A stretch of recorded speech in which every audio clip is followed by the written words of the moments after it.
कश्मीर के लोग कभी पीडीपी पे विश्वास नहीं करेंगे। अभी इलेक्शन जो हुआ है, अभी 2-3 महीने हुए हैं। उन 3 महीनों में जो उसको रिजल्ट दिया गया है, 2 से 3 सीटों तक वो पहुंच गई है। जो हमारे हुकूक, जो हमारी इज्जत, जो हमारा सब कुछ पामाल किया गया है, उसमें सबसे रोल अगर किसी का है वो सजाद गनी लोन साहब का है और पीडीपी का है। मिलजुल के दोनों सरकार चला रहे थे।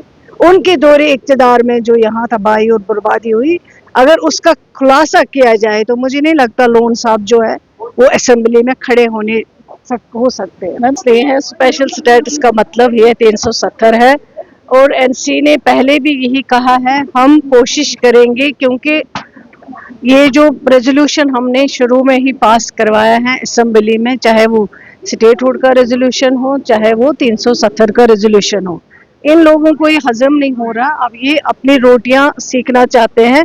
इनकी ही वजह से जो आज तबाही और बर्बादी जम्मू कश्मीर में है, उसके अगर कोई जिम्मेवार है, यही लोग हैं। आप रिकॉर्ड निकालें इनके पिछले, जब ये असेंबली में बैठते थे, तकरीरें करते थे, क्या क्या बोलते थे और क्या क्या तबाही और बर्बादी इन्होंने यहाँ पे की है, उसके जिम्मेवार अगर कोई लोग हैं, यही लोग।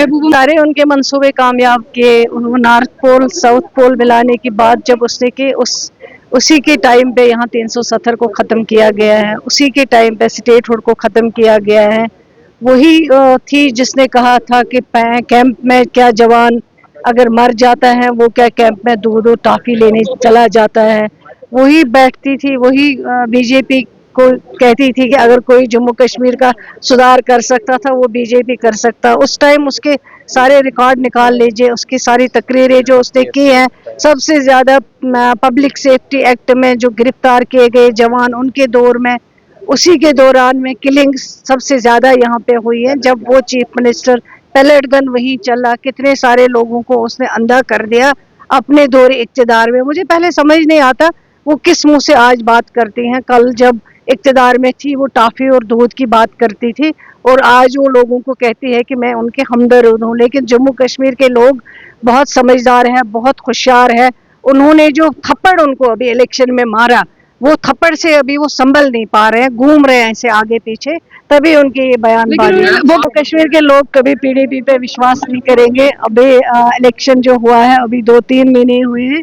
उन 3 महीनों में जो उसको रिजल्ट दिया गया है, 2 से 3 सीटों तक वो पहुंच गई है।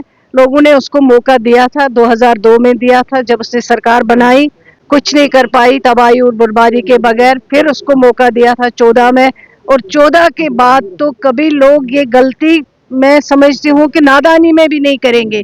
क्योंकि आज अगर हम कुछ जो तबाही और बर्बादी, हमारी नौकरियां, हमारे जॉब, हमारा 370, हमारा स्टेटहुड, हमारा सब कुछ जो उनकी वजह से ख़त्म हो गया है, वो आज लोग पछता रहे हैं कि वो 2 मौके उनको क्यों दिए थे। और पहले जब मुफ्ती साहब कांग्रेस में थे तब भी उन्होंने यहाँ पे सरकार चलाई, तब भी बर्बादी की। अगर उस वक्त वजीर आजम का ओहदा था, वो अगर ख़त्म हो गया, वो उनकी वजह से हुआ है और लोग उन पे कभी यकीन नहीं करें। लेकिन उनकी भी मजबूरी है। मौका आपको दिया है तो आपको लगता है 5 साल के बाद दोबारा आपको लोग ये मौका देंगे? इंशाल्लाह, इंशाल्लाह।